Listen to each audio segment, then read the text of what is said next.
Salamat, magsiupo lang po tayo. Magandang umaga sa bawat isa. Congressman Roman Romulo, salamat sa inyong mensahe sa ating sangguniang panlungsod, sa mga barangay officials na gumising ng maaga kahit walang pasok ngayon.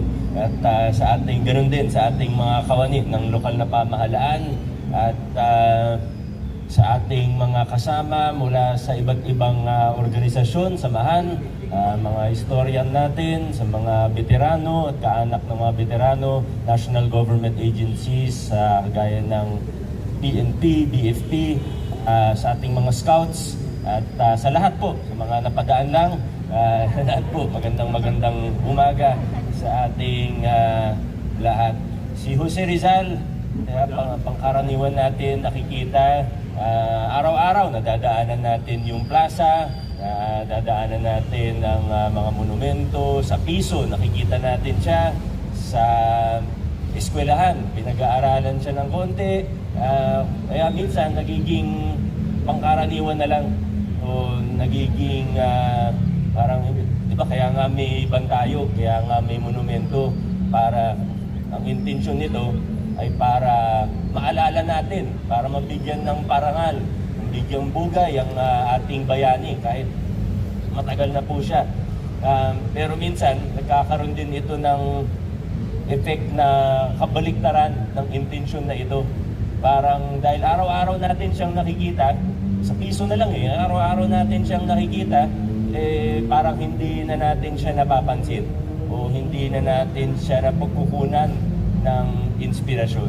Kaya ngayong Rizal Day, ibahin po natin. Tingnan po natin ng maigi ang ating bayani na si Gat Jose Rizal o Dr. Jose Rizal. Maaaring nabasa po ng iba sa inyo ang libro ni Professor Ambet Ocampo. Yung pamagat ay Rizal Without the Overcoat. At yung unang niyang tanong doon, kaya ito daw yung isa sa dahilan kung bakit siya naging isang historian o bakit siya naging interesado sa kasaysayan natin bilang mga Pilipino, ay yung tanong ng tatay niya sa kanya na tingnan natin si Dr. Jose Rizal ngayon. Bakit sa init-init ng Pilipinas ay nakasuot siya ng overcoat? Hindi lang po coat yung suot niya. Di ba pag formal, attend tayong kasal, minsan di ba naka-coat and tie tayo.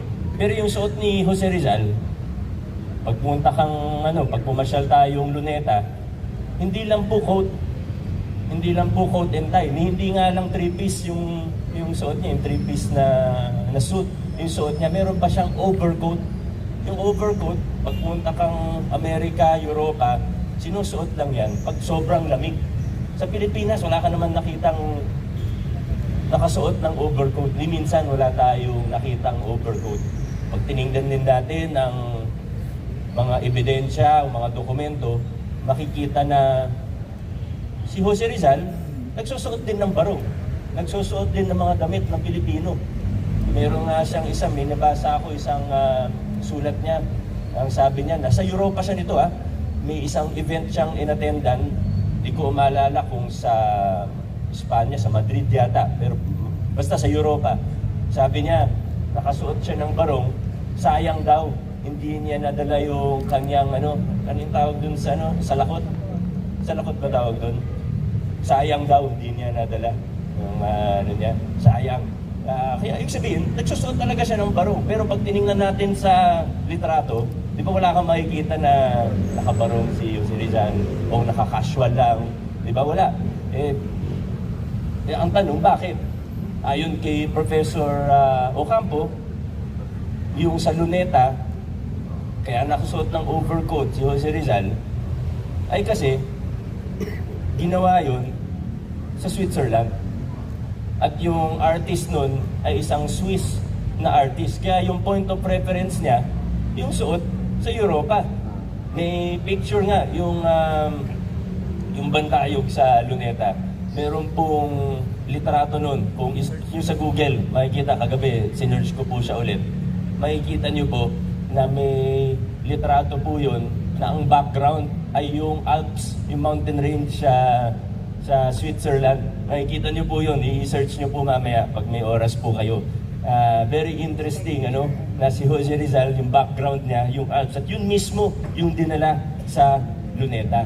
Meron pa akong ibang mga nabasa, na napanood, na sabi ng iba't ibang istorya na yung bukod po ron, makikita na, yun nga, sa litrato, kaya madalas siyang naka-overcoat, madalas siyang naka-suit o naka-coat, at hindi nakabarong, kasi karamihan ng mga litrato na nakunan ay nasa Europa siya noong mga panahon na yun. Hindi pa naman ganun kauso ang mga litrato dito sa Pilipinas noon.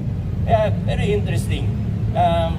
Wala po akong baon-baon na napaka-lalim na aral o napaka-profound na lesson para sa atin. Nasa sa atin na po siguro kung ano yung mahuhugot natin na aral mula dito. At tingin ko sa simpleng trivia, di ba? Sa simpleng trivia na ito, na kaya pala naka-overcoat si Jose Rizal sa ating plaza, sa luneta at sa iba pa. Kaya pala sa mga larawan, ganun yung nakikita natin, sa mga litrato, puro ganun ang suot niya. Kaya pala, may dahilan pala yun. Para sa akin, ang aking simpleng nakuha mula doon ay sa mga bagay-bagay, napaka-importante din minsan na huwag nating baliwalain, tingnan natin ng mas malalim pa kaysa sa unang tingin. Gaya ni Jose Rizal na araw-araw natin nakahawakan ng kanyang mukha sa piso, araw-araw natin nakikita kung saan-saan, pati sa mga brand ng kung ano-ano, ang daming Rizal. May lugar na Rizal, may kagamitan na brand na Rizal, di ba? Parang hindi na naging espesyal, di ba? Naging pangkaraniwan na lang siya. Maganda minsan na huminto tayo, tumigil tayo, mag-pause tayo.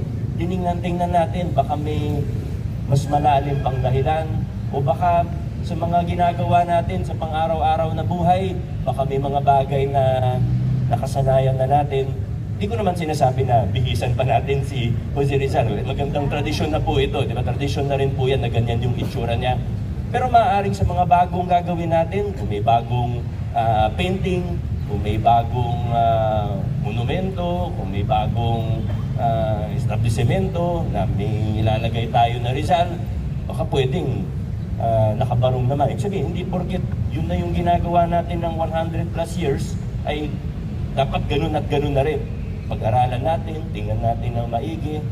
So ito, siguro masasabi natin na trivial na halimbawa lang naman po ito.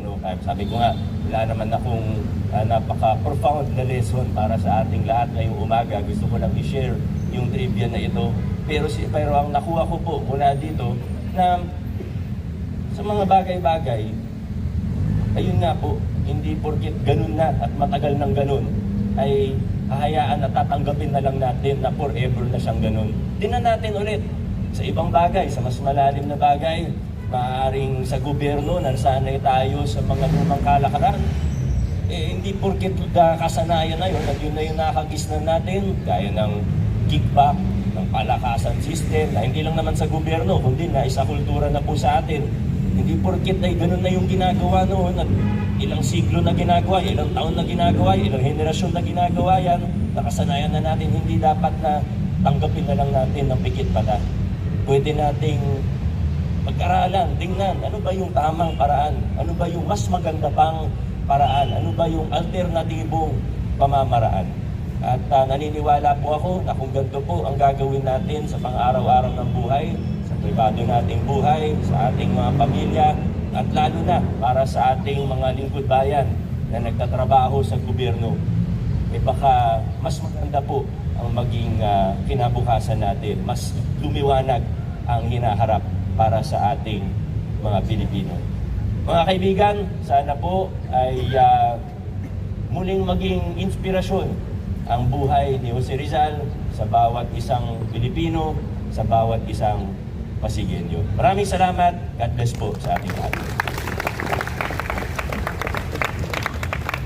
Maraming salamat po, Mayor Vico Stoto.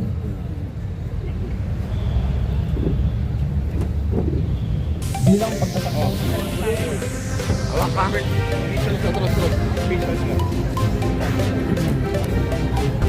Okay lang ba atras tayo lang? So, malaki. Backward po, atras tayo, atras po.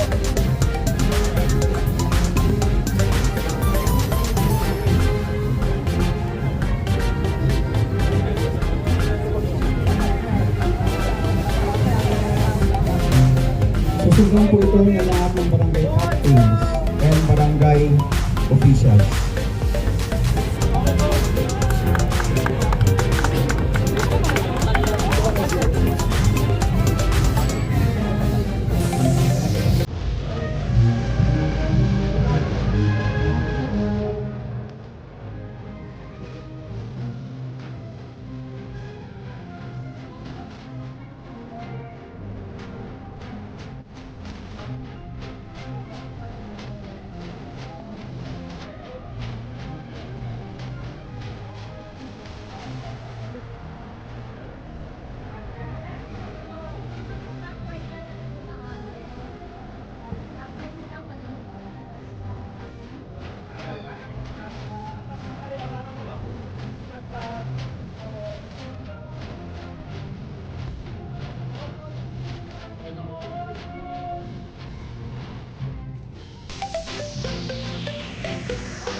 Tinatawagan po namin ang namin ng kapulisan, kung sa national agencies, helping your